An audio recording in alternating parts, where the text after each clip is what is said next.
जय हिंद दोस्तों। पिछले कुछ दिनों से हमारे पार्लियामेंट में हिस्ट्री पर चर्चा चल रही है। कभी औरंगजेब तो कभी बाबर तो कभी अकबर तो कभी शामाजी महाराज तो कभी शिवाजी तो कभी राणा साहब। सो मेरा कहना ये है कि जितने भी एमपीज़ हैं वहाँ पे, क्या वो उनको थोड़ी सी भी नॉलेज है हिस्ट्री के बारे में, या उनको थोड़ी सी भी नॉलेज है कि किस पे बात कर रहे हैं वो। आधा ज्ञान हरदम विनाश की तरफ ले जाता है। ऐसे ही कुछ एमपीज़ हैं जो राणा साहब और बोल रहे हैं, जो बाबर में बोल रहे हैं। मैं चाहता हूँ कि ये जो डोमेन है हिस्ट्री का, वो टीचर्स और हिस्टोरियंस की तरफ ही रहे, ना कि ये एमपीज़ अपने पॉलिटिकल रोटी सेकने के लिए यूज़ करें। इससे जनता की भावनाओं को ठेस पहुँचता है। बिकॉज बहुत सारे हिस्टोरिकल फिगर्स ऐसे हैं जो बहुत सारे कम्युनिटीज़ के हीरो हैं। राणा साहब एक कम्युनिटी का हीरो है। तो ऐसे कंट्रोवर्सी क्रिएट करके उनकी भावनाओं को ठेस पहुंचाकर कुछ हासिल नहीं होगा। बस हमारी भारत में जो टेंशन है वो बढ़ेगा। हम प्रोग्रेस की तरफ नहीं जाएंगे। अभी देखो क्या हो रहा है, लड़ रहे हैं लोग आपस में। मेरी विनती यह है एमपी से कि ऐसे कंट्रोवर्शियल चीज़ों पर बात ना करें जिनके ऊपर आपको नॉलेज नहीं है। और मैं ये मुद्दा क्यों उठा रहा हूँ, मैं ये बात क्यों कर रहा हूँ, क्योंकि मेरे को स्टूडेंट्स ने मेरे को सवाल पूछा है कि सर ऐसा ऐसा है, इसमें कितनी सच्चाई है कितनी नहीं। तो मेरी जिम्मेदारी है कि मैं उनको इसका आंसर दूँ। I am answerable towards them. तो इसलिए मैं ये बात रख रहा हूँ अपनी। तो पहली बात ये कि हिस्ट्री एक कंट्रोवर्शियल सब्जेक्ट है।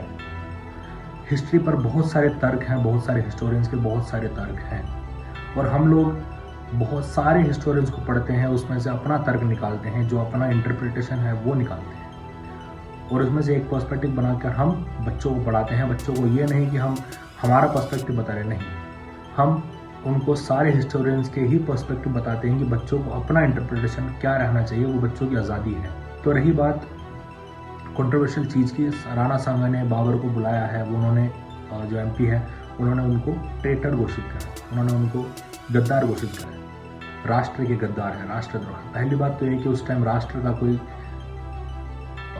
नेशन का कोई आइडिया ही नहीं था। उस टाइम अगर राणा सांगा का राष्ट्र था तो वो मेवाड़ था, वो इंडिया नहीं था, वो हिंदुस्तान नहीं था, वो मेवाड़ था। हमें जानने की ज़रूरत ये है। 16 शताब्दी में हम इंडिया हिंदुस्तान ऐसा कुछ नहीं था उस टाइम मेवाड़ के लिए लड़ाई हो रही थी, और राणा सांगा की लड़ाई दूसरे राजाओं से चल रही थी उस टाइम। तो राणा सांगा को बुलाने की जो बात है वो बाबर नाम में लिखी हुई है।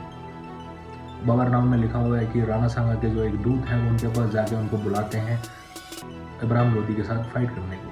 तो बाकी कोई एविडेंसेस नहीं है हमारे पास, बाकी कोई एविडेंसेस नहीं है कि इसको सिद्ध कर सके कि राणा सांगा ने ही दूत भेजा है कि नहीं, बट उसमें लिखा हुआ है, बाबर नामा में लिखा हुआ है। उसके बाद इब्राहिम लोदी के साथ फर्स्ट बैटल ऑफ पानीपत 1526 में इब्राहिम लोदी हार जाते हैं उसमें, और बाबर जो है सत्ता जमा लेता है मुगल एम्परर के तौर पर। उसके बाद राणा सांगा को लगता है कि ये एक खतरा है उनके पॉलिटिकल आगे बढ़ने के लिए। इसमें भी कोई राष्ट्र का कोई कॉन्सेप्ट नहीं है, अभी भी नेशन का कोई कॉन्सेप्ट नहीं है।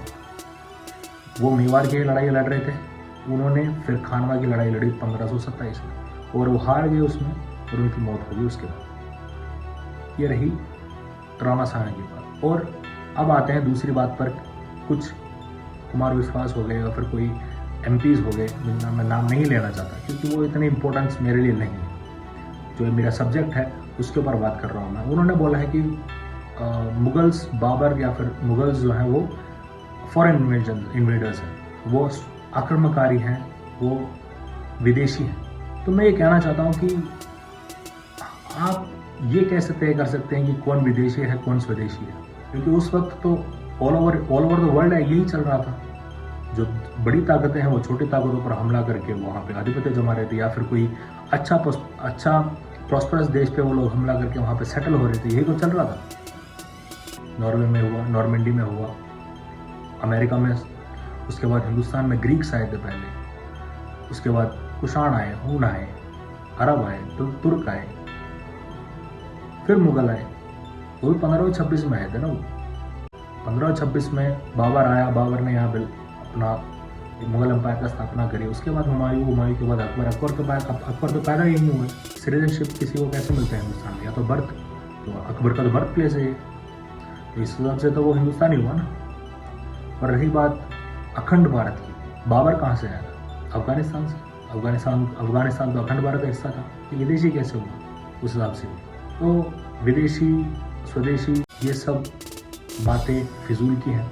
ये सब बातें कर कंट्रोवर्सी ना फैलाएं, क्योंकि उस वक्त हर राजा, हर महाराजा या हर नवाब या कोई भी मुगल हो या राजपूत हो या कोई भी हो, उस वक्त हर कोई उनके किंगडम के लिए लड़ाई लड़ रहे थे, उनके राज्य के लिए लड़ाई लड़ रहे थे। कोई हिंदुस्तान के लिए लड़ाई नहीं लड़ रहा था। अगर इतने ही हिंदुस्तान की लड़ाई कोई लड़ रहा था 1757 के बाद, क्यों नहीं लड़े ये सब? बक्सर के बाद क्यों नहीं लड़े? फिर क्यों ब्रिटिशर के साथ साइन करके प्रिंसली स्टेट बन गए थे? उस वक्त उनके लिए उनका किंगडम ही सब कुछ था। यहाँ यह हमें जानने की ज़रूरत है आज।